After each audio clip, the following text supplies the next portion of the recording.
우리 말씀 누가복음 15장 22절에서 32절 말씀 중심에서 우리가 먹고 즐기자라는 제하에 함께 말씀을 통해 은혜 나누기를 원합니다.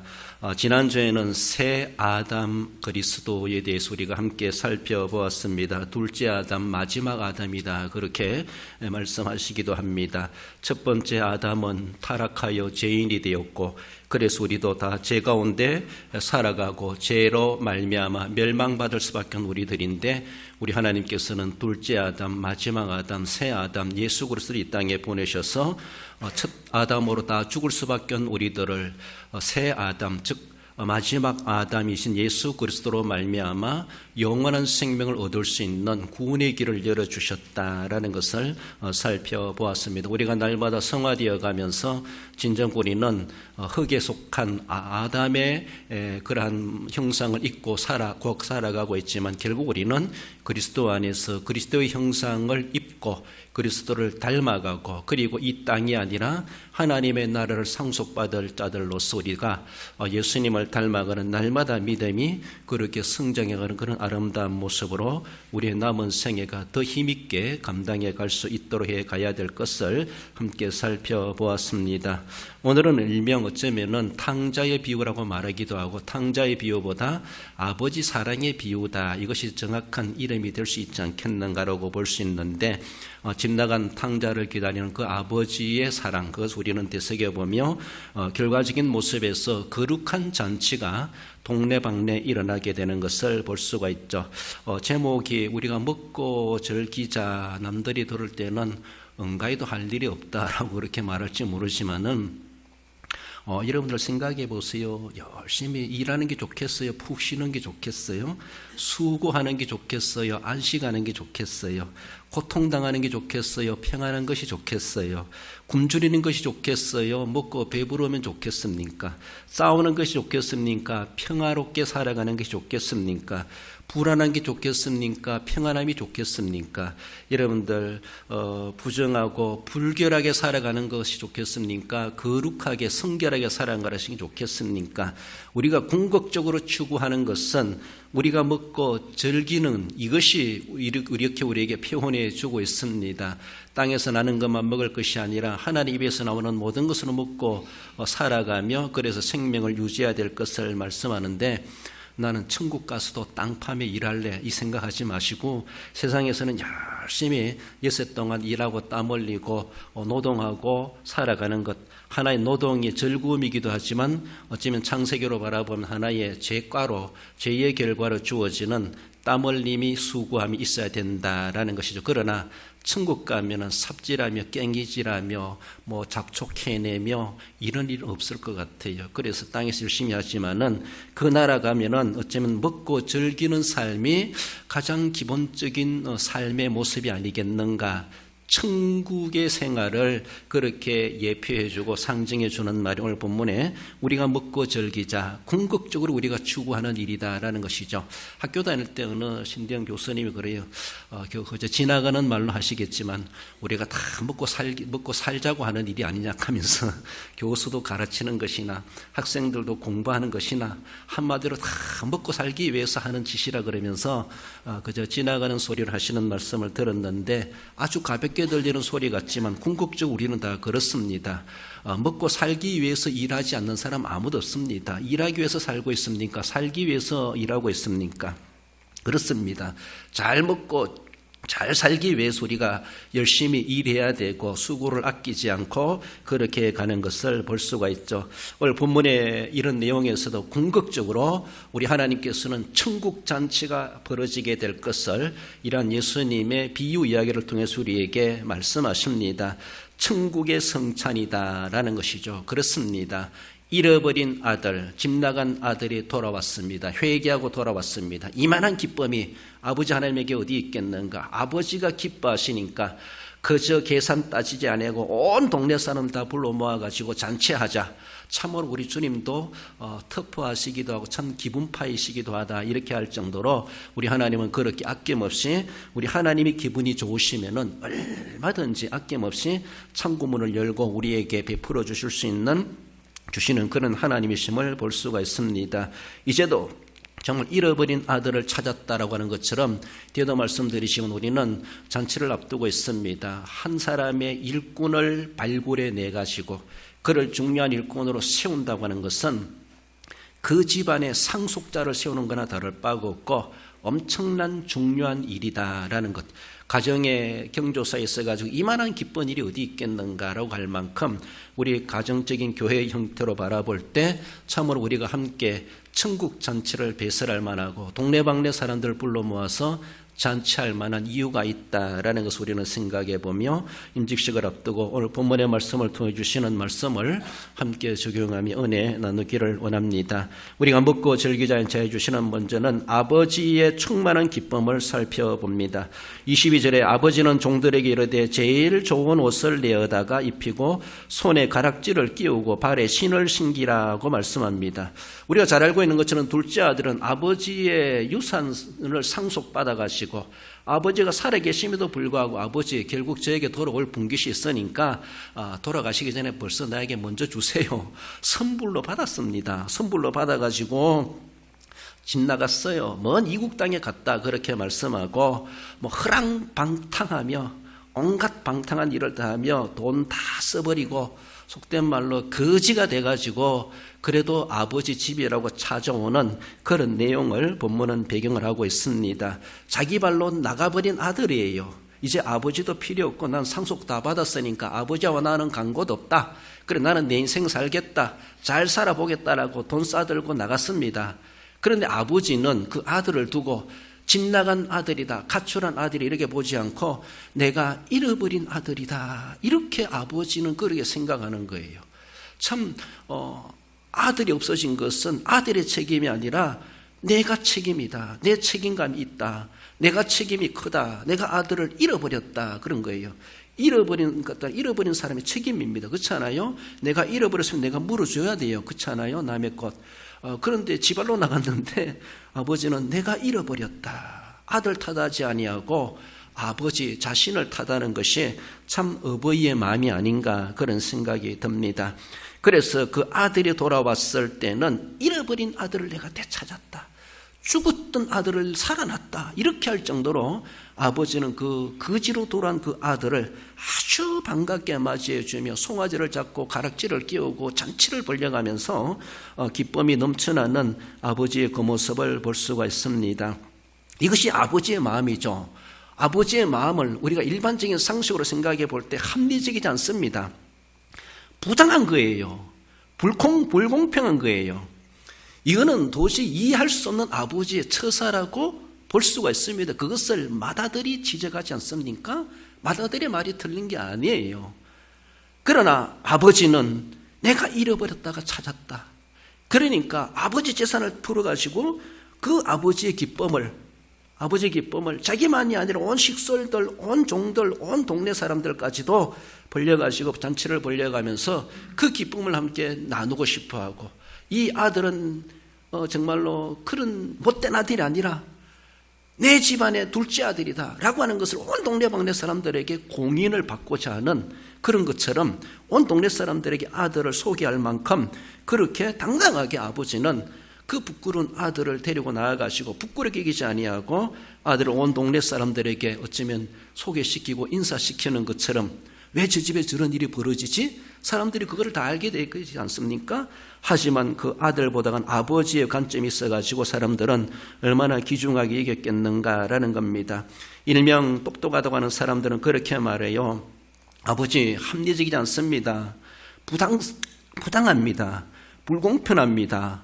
이럴 수가 있습니까? 아버지에게 항변하는 자녀들이 있을 수가 있어요. 많이 가르쳐 놓고 고학력자 되고 똑똑하게 키워놓으니까 그 똑똑함을 아버지를 향하여 공격하고 도전하는 그런 아들의 모양들이 없잖아 있다라는 것을 볼 수가 있죠. 그래서 어떤 목회자들도 자식들 공부 많이 시킬 필요 없다 이렇게 한다고 하는데 많이 배웠으면 배운 대로 인격이 성장하고 영성도 성장하고 그래서 아버지의 어버이의 속마음을 헤아릴 줄 알아가는 그것도 실력이고 그것도 영적인 학력이라고 인격적인 학력이라고 볼 수 있는데 세상 학력은 높으면서도 인격적인 학력은 아주 저학년 수준이 되다 보니까 말하는 것도 세상의 논리와 윤리와 이러한 법을 따져가면서 아버지 부정합니다 라고 하면서 항의하는 이러한 모습들이 있지 아니한가. 그렇습니다. 어쩌면 이 아버지는 철저하게 긍정적인 가부장적 의식을 가지고 있어요. 아버지의 가부장적이라고 하는 것이 우리가 안 좋게 얘기할 수 있지만은 그러나 긍정적인 가부장이라고 하는 것은 가정에 분명하게 존재해야 되고 필요합니다. 오늘날에 고개 숙인 아버지다라고 말하면서 아버지가 하는 것에 대해서도 아들이라는 자식이 이해를 못해가지고 항의합니다. 불공평합니다. 합리적이지 못합니다. 이것은 있을 수가 없는 일입니다. 윤리적으로 상식적으로도 맞지 않습니다. 맏아들이 따지는 것처럼 이렇게 따져드는 아들의 그 모습, 아버지의 가부장적 아버지의 권위에 도전하는 거나 마찬가지예요. 아버지가 비록 부당하게 한다 할지라도 아버지예요. 아버지가 불공평하게 처사한다 할지라도 그 아들이라면, 제대로 된 아들이라면은 아버지의 권위를, 아버지의 인격을 존중해 드려야 되죠. 그러지 못하는 그런 모습, 아버지의 기쁨에 찬물을 끼얹는 그런 맏아들 같은 이러한 모습이 있다라고 하는 것을 볼 수가 있죠. 일명 똑똑하다고 하는 사람들이 그렇게 합니다. 우리 하나님은 철저하게 거룩한 가부장적이십니다. 하나님은 하나님의 결정에 하나님 그 결정 틀렸습니다. 누가 항의하겠습니까? 하나님 뭔가 마음을 먹으셨어요. 하나님 어떻게 그런 마음을 가질 수가 있습니까? 항의할 자 없습니다. 하나님이 내가 기분 나쁘다, 기분이 좋다. 하나님 그거 가지고 기분이 그렇습니까? 따질 수 없습니다. 하나님의 뜻이라고, 뜻에 대해서 우리는 더 이상 말할 수 없습니다. 거기에 부동자세를 취하는 것이 우리가 가져야 되죠. 하나님 인간적이지 않습니다. 그거는 지성적이지 않습니다. 그것은 논리에도 맞지 않습니다. 그것은 이치에도 맞지 않습니다. 그거는 정의롭지 못한 일입니다. 어느 누가 하나님이 하시는 일을 따지겠습니까? 사람들은 세상의 논리를 가지고, 세상의 지식을 가지고, 세상의 상식을 가지고, 자기가 배운 그 짤막한 지식 수준을 가지고 윤리가 어떠니, 법이 어떠니, 규칙이 어떠니, 맞니, 상식이 어떠니, 오늘 대세가 어떠니, 사람들의 이목이 어떠니, 온갖 여러 가지 이유를 가지고 아버지의 권위를 도전하려고 하는 똑똑하다고 하는 아들들, 뭔가 안다고 하는 사람들, 교회에서는 오래 믿었다고 하는 사람들이 이제는 그런 일이 없었는데, 그건 맞지 않는 것인데, 온갖 여러 가지로 거룩한 일을 행하여 가면서도 거룩한 일에 어쩌면은 거룩한 것을 훼손시키려고 하는 것처럼, 우리 땐 그래 하는데 왜 그래 합니까? 부당하게 여긴다는 것이죠. 여러 가지 모습 속에서 정말로 만약에 하나님께서 여러분들, 극단적인 잘 모르겠지만 김일성, 히틀러가 지옥 갔을까 천국 갔을까 모르겠지만은 우리가 일반 생각해 보십시다. 하나님이 김일성이나 히틀러 같은 사람도 변화시켜가지고 지금 가보니까 천국 앉아있더라 라고 가봤을 때, 하나님 나 김일성 있는 천국은 안 갈래요. 그럴 사람이 있습니까? 하나님이 김일성이를 천국 보내든 히틀러를 천국 보내든 우리는 따질 수가 없습니다. 하나님이 하시는 일에 대해서 누가 그것을 도전하고 누가 말하겠습니까? 하나님이 그 한 영혼을 어떻게 해결시켜서 구원받게 하셨는지, 그럴 일이 있을 수도 없겠지만은 어쩌면 그럴 수도 있을 수도 있습니다. 하나님이 하시는 일이라면은. 하나님은 철저하게 거룩한 가부장적이십니다. 하나님의 권위에 그 어느 누구도 도전할 자가 없습니다. 그것을 자기 잣대로 하나님을 향하여 항변하는 그 자체가 도전입니다. 하나님 앞에 더 큰 죄를 짓는 거나 똑같아요. 하나님의 마음을 우리는 알아들여야 되죠. 아버지가 기쁨이 충만하다. 그 충만한 기쁨에 찬물을 끼얹는 행위를 하는, 이런 뭔가 배웠다고 하는 사람, 먼저 됐다고 하는 맏아들 같은 그런 존재가 어쩌면 그런 모습, 우리는 김일성보다 히틀러보다 더 거룩해서 구원받았습니까? 우리는 그들보다 더 의로워서 우리가 구원받을 대상이 된 겁니까? 세상에 그놈이나 내 놈이나 똑같아요, 솔직히 말해서. 그렇지 않습니까? 하나님 앞에는 나 같은 것이라도 구원해 주셨다면 하나님 히틀러도 해결시켜 구원시킬 수 있어요. 김일성이도 해결시켜 구원시킬 수 있어요. 천국 보낼 수가 있어요. 하나님이 하시는 일이에요. 그게 하나님의 논리예요. 하나님의 구원의 법이에요. 누가 그것을 이야기하겠습니까? 하나님이 하신다고 하는데. 그렇습니다. 우리는 그 사람의 어떤 사람들의 외적인 모습만 보고 판단할지 모르지만은 하나님은 전 생애를 다 보시는 거예요. 하나님이 어떻게 하실 줄은 알 수 없지만은, 그래서 아버지가 행하는 일이 볼 때에 이해되지 않고 그렇지만은 진짜 내가 맏아들이라면은, 진짜 내가 그 교회의 한 성도여, 기성성도여, 먼저 믿는 성도라면은 아버지의 기쁨이 저렇구나, 내가 미처 몰랐구나, 아버지의 기쁨의 항목이라는 것이 무엇일까? 무엇을 해야 아버지가 기쁨이 될 것인가? 우리는 그것을 생각하며 오늘도 내가 주님을 믿어 살아가면서는 얼마나 아버지 하나님의 기쁨 되기를 원합니다. 그런 삶을 살아왔던가? 그저 자기 기준으로, 자기 합리성대로, 자기 논리대로, 자기 수준대로, 자기 정의감대로 그렇게 하면은 하나님이 나라에서 기쁨 받으시는 줄 알고 속된 말로 착각 신앙생활하는 일이 얼마나 많은지 몰라요. 아버지의 충만한 기쁨을 우리는 알고 있는가? 아버지가 무엇을 그토록 사모하고 기다리고 아버지를 효도하고 아버지를 기쁘게 하기 위해서 내가 할 일이 무엇인가? 이걸 제대로 간파하지 못하고 자기 기분대로, 자기 수준대로, 자기 논리대로, 그것이 세상이 그러하니까 그러하면 다 효도하는 것이지 라고 할지 모르지만은 어쩌면 아버지는 도리어 집 나간 아들보다 집안에 있는 아들 때문에 더 근심이 되지 않겠는가, 그런 생각을 해봅니다. 우리가 집안에 있으면서도 도리어 탕자 노릇하고 있는 아버지 기쁨을 몰라보고 아버지 기쁨을 도리어 사그라지게 만들고 기분 나쁘게 만드는 그런 모습은 되지 않겠는가, 우리는 생각해 보십시다. 지상교회는 예수님이 세우셨고 교회의 주인은 예수님이십니다. 이 교회에서 일어나는 모든 일은 우리 주님이 주권적으로 이루어 가십니다. 교회 임직식이 있습니까? 잔치가 있습니까? 그 잔치의 연회장도 예수님이십니다. 예수님께서 우리를 하나의 하인으로 부려먹겠다는 것이죠. 쓰시겠다는 것이죠. 얼마나 귀합니까? 얼마나 감사합니까? 제가 항아리에 물을 채워라 할 수 있습니다. 해야 되지요. 나 같은 것이라도 거기에 쓰임받고 있구나. 하나님 나를 그렇게 쓰시고 계시는구나. 나도 이 잔치에 일목을 할 수 있도록 하는 기회를 주시는구나. 험하고 굳은 일이랄지라도, 남들이 보여주는 그런 자리가 아니랄지라도, 이름 없이 비듯이 보상 없이 주어지는 그 자리랄지라도 얼마나 귀한 것인가. 내가 이렇게 역할하는 것이 우리 아버지를 기쁘시게 하는 일에 일조를 한다고 생각할 때 내 기쁨이 되고 즐거움이 되는 겁니다. 그렇습니다. 임직이라고 하는 것은 땅속에 묻어있는 보화를 캐내가지고 세상 밖으로 드러내어 세우는 거예요. 이런 의미를 있습니다. 지금까지는 그 나름대로 그 나름 역할이 없겠지만, 그러나 더 귀하게 빛이 나도록 쓰임받기 위해서, 더 하나님의 교회를 세우는 일에 중요한 역할을 맡기 위해 대해서 더 귀한 자리로 하나님이 세워주시는 거예요.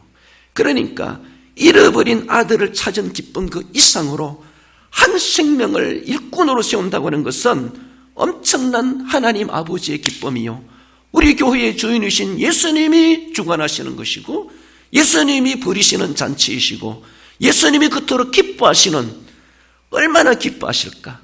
잃어버린 아들이 돌아온 아버지의 기쁨을 우리가 아는 것처럼 그 기쁨을 우리 주님은 우리의 교회 임직식을 통해서도 가지신다라는 것을 우리는 믿어야 될 것입니다.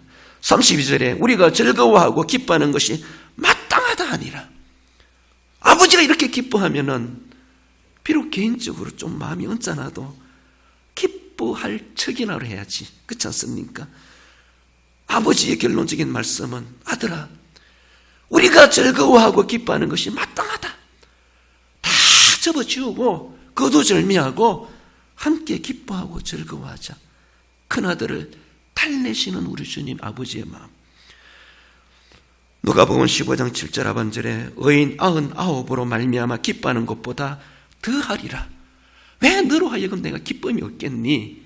99마리의 양도 기쁘지만은, 그러나 잃어버린 한 마리 양을 내가 찾았지 않느냐. 이거 얼마나 기쁜 일이냐.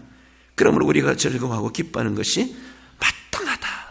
아버지의 기쁨을 알아들이는 것이 우리들이 해야 될, 어쩌면 세상 말로 분위기 맞춰주는 우리의 본분이 아닌가라는 것입니다.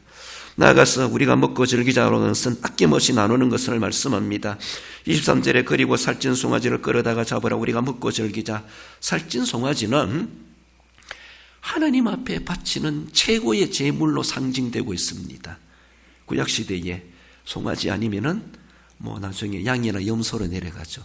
염소도 안 되면은 비둘기를 드려라. 피 흘리는 것. 이렇게까지도 빈부에 따라서 하나님께서 송아지를 바칠 사람은 송아지를 바칠 수 있도록 하십니다.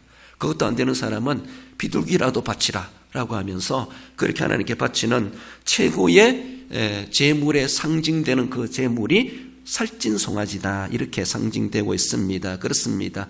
창세기 18장 아브라함도 찾아온 손님들에게 아브라함이 기름지고 좋은 송아지를 잡아 하인에게 주니 그가 급히 요리한지라. 그래서 자기 집에 찾은 손님들에게 좋은 송아지를 잡아가지고 손님들을 접대하지 않습니까? 그들이 가면서 내년 이맘때 너희 아내 사라가 아기를 낳으리라. 이런 축복을 받지 않습니까? 송아지를 잡는다는 것, 하나의 생명이 희생되는 것을 이야기합니다. 그가 희생됨으로 인하여서 동네 잔치가 벌어지고 모든 사람들이 기뻐하고 즐거워하고 우리가 먹고 즐기자의 핵심적인 것이 송아지가 죽는 겁니다. 송아지가 죽는 거예요. 그 죽음이라고 하는 것은 예수 그리스도의 대속을 이야기해 줍니다. 예수님이 우리를 위해서 십자가에 피 흘려 송아지가 잡혀 우리의 먹잇감이 되는 것처럼 그렇게 피 흘려주시고 살찌껴주시고 내 살을 먹어라 내 피를 마시라. 주님께서 그렇게 제물로 우리를 위해서 다 내어주셨습니다. 우리는 그의 살을 먹고 피를 마시면서 우리는 정말로 주님 안에서 진짜 우리가 먹고 즐길 수 있는 하나님 앞에 허락받은 자가 되었다는 것이죠. 허락받은 자가 되었어요. 이전에는 먹지 말라는 것을 먹어버렸습니다. 이제 하나님께서 먹으라고 말씀하십니다. 내 살을 먹어라 내 피를 마시라. 주님은 충분히 살찐 송아지로서 우리를 위해서 제물로 내어주셨습니다. 누구를 위해서? 돌아온 탕자를 위해서, 아버지의 기쁨을 위해서, 맏아들을 위해서, 동네 사람들의 기쁨을 위해서, 아버지의 영광에 참여하도록 하기 위해서 기꺼이 살찐 좋은 송아지가 희생타가 되었다는 것이죠. 예수님의 그 죽으심은 우리가 잃어버렸던 쉼을 주시는 겁니다. 수고하고 땀 흘리고 노동만 하는 우리의 현주소를 하나님은 안식을 주시기 위해서 살찐 송아지를 잡게 하셨습니다. 고통과 걱정과 굶주림에 있었던 우리들을 영육에 배부르게 하기 위해서 하나님께서는 살찐 송아지를 잡으라고 말씀하십니다. 그렇게 죽여주셨습니다. 그래서 우리는 예수 그리스도로 말미암아 우리는 하나님 가서 너와 나와 더불어 먹으리라 말씀하시는 것처럼 천국 잔치를 우리는 준비되고 있고 예비되고 있고 그 나라 갔을 때 우리 하나님께서 나와 함께 먹고 즐기자. 우리 주님께서 세상에서 하셨던 그 말씀 그대로를 우리가 먹고 즐기자. 우리가 거기 갔을 때에 우리를 거리로 그 밥상으로 초대해 주지 않으시겠는가라는 것이죠. 그때로 우리는 기대하고 있습니다. 본문의 아버지는 내가 먹고 즐기자 하지 않고 우리가 먹고 즐기자 그렇게 말합니다.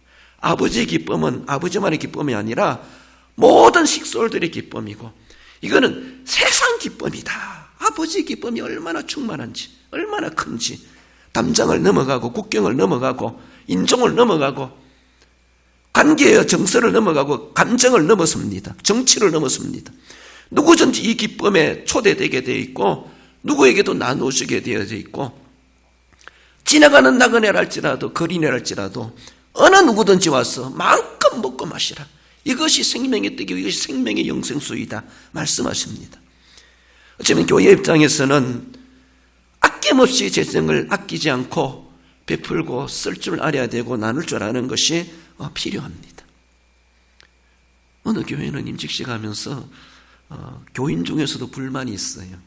좀 그래도 본이 될 만한 그런 그래도 노예 안에 좀 큰 교회다 여겨지는 그런 교회인데 수요일날 임직식을 한다는 거예요. 그래서 외부 사람 오는 것도 일부러 오지 말라 했는 것인가 안 오게 하게 한 것인가 속된 말로 자기들끼리 임직식을 3일 밤 예배 드리면서 하는 거예요.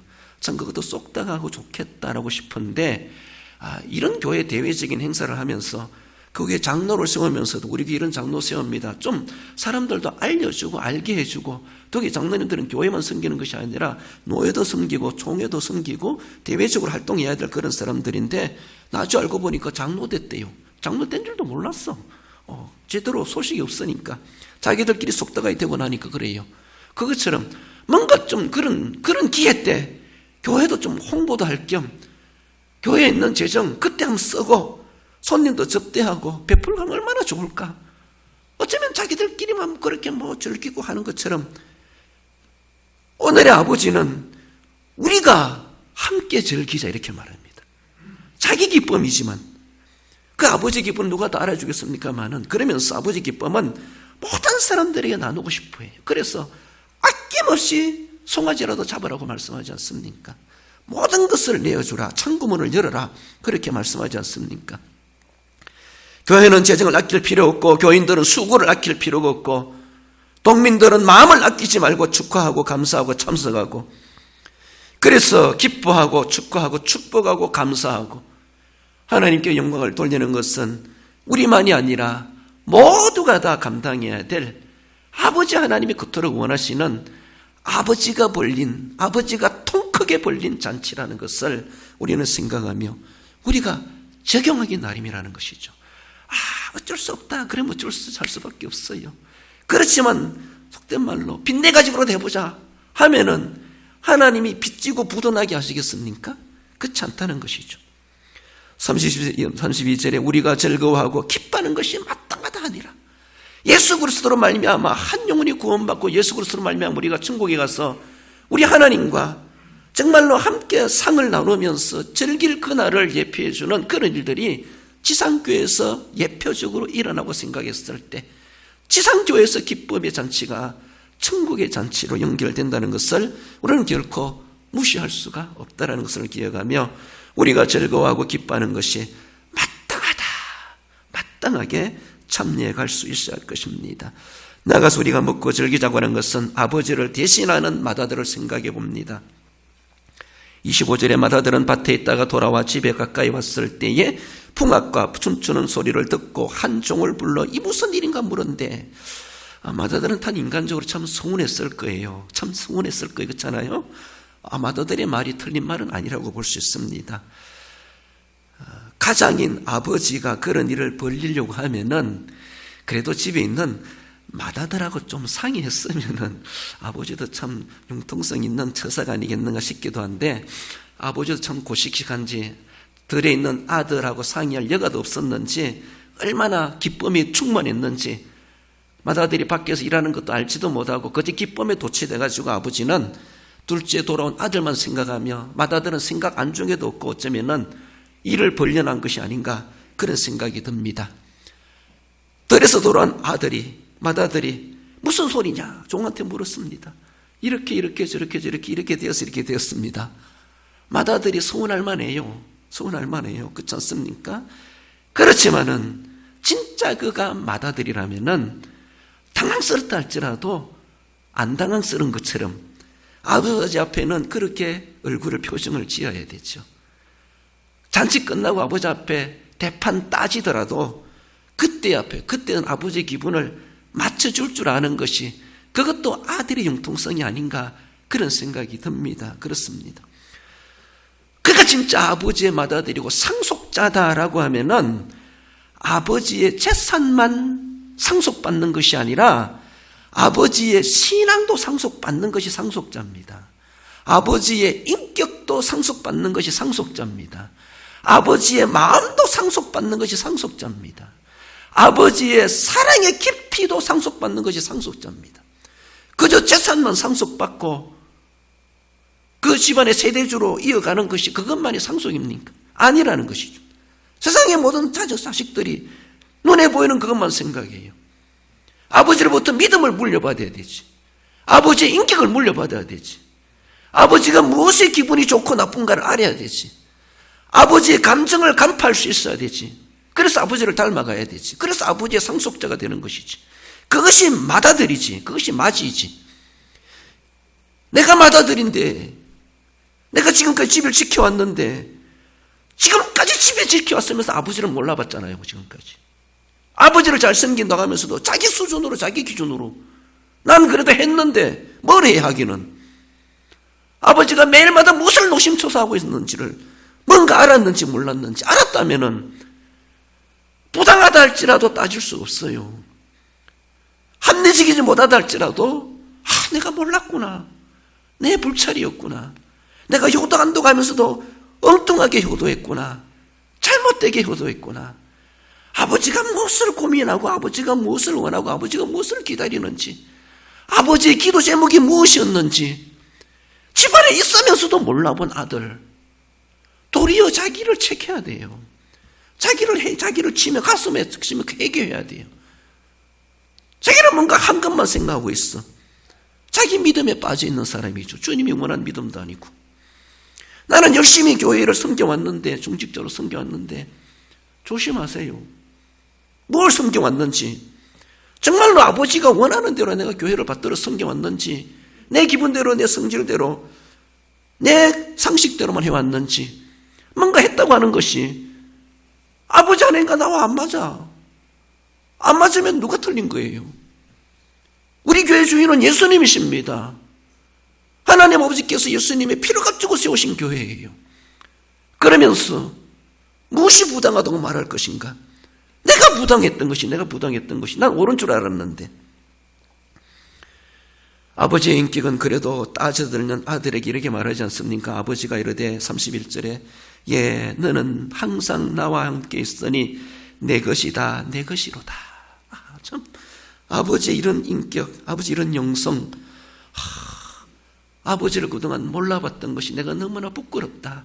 이런 자세를 가져야 되고 정말로 그렇게 아버지를 세워드리고 찾아온 탕자, 둘째 아들, 동생을 그래도 반갑게 포옹해 줄 수 있는 그런 형이 돼야 되지. 집안일을 묵묵히 해온 맏아들, 그 성실성을 우리는 인정해 줄 수가 있습니다. 근데 자기 성실성에 빠져 있어가지고 어쩌면 그것이 하나님의 마음을 아프게 하는 또 하나의 역효과가 날 수가 있습니다. 난 그래도 교회에서 맏아들과 같이 성실하게 묵묵하게 이 자리 떠나지 아니하고 우리 교회를 오늘까지 지켜왔는데 나에게는 이렇게밖에 안 해? 이게 맏아들의 생각이. 여러분들 그런 서운한 감이 있을 거예요. 담임 목사를 향하여 서운할 수가 있고 교회를 향하여서도 서운할 수가 있고 나는 지금까지 그렇게 섬겨왔는데 내게 염소새끼 하나도 한 마리 줘본 적이 있나? 서운할 수 있어요. 염소새끼 안 받은 걸 감사하세요. 천국 가면은 더 좋은 거 주님이 예비하지 않겠는가? 위로가 될는지 모르지만 목자를 잘 달았던 99마리의 양 왜 주님이 기뻐하지 않겠습니까? 가는 대로 졸졸 따라왔습니다. 잃어버린 양처럼 빗나가지 않았어요. 말 안 듣지 않았어요. 말 잘 들었어요. 다 합니다. 나는 99마리의 양처럼 주님이 가라는 대로 하라는 대로 추우나 더우나 난 주님만 졸졸 따라다녔는데 주님 말 안 들은 저 한 마리 양 돌아왔다고 우리는 안중에도 없고 거기에만 정신 팔려있는 목자를 보면서 항의할 겁니까? 항의할 수 있겠죠. 우리에게는 그 많은 대우를 안 해주니까. 그래요. 어느 학생이 오랜만에 온 학생을 보면서 선생님이 기쁘다 안아주니까 나도 한 달 안아봐야지 이랬는데요. 그러면 선생님이 기뻐해 준대요. 골칫덩어리가 착한 사람 되면은 기쁨이 돼요. 사실은요. 그렇게 하나는 가르치는 것이 아니라 평소 내색하지 않아도 너는 내 아들이야 말하지 않아도 내 것이 다 네 것이 아니냐. 주님이 그렇게 말씀하시는 것을 우리는 늘 인정해야 돼요. 맏아들의 자리에 있는 사람, 99마리의 양에 속해 있는 사람 정말로 미혹에 넘어가지 않도록 조심해야 돼요. 엄청난 아버지의 마음을 희협하는 가슴을 도리는 그런 맏아들이 될 수도 있고 그런 99마리 양이 될 수도 있어요. 잘못하면요. 얼마나 조심스러운지 몰라.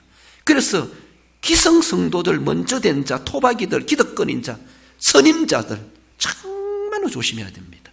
이런 일을 벌려놓고 있을 때에 나는 얼마나 지금까지 묵묵히 그 집을 지켜왔던 마다들처럼 아버지의 일이라면은 내가 말없이 한다.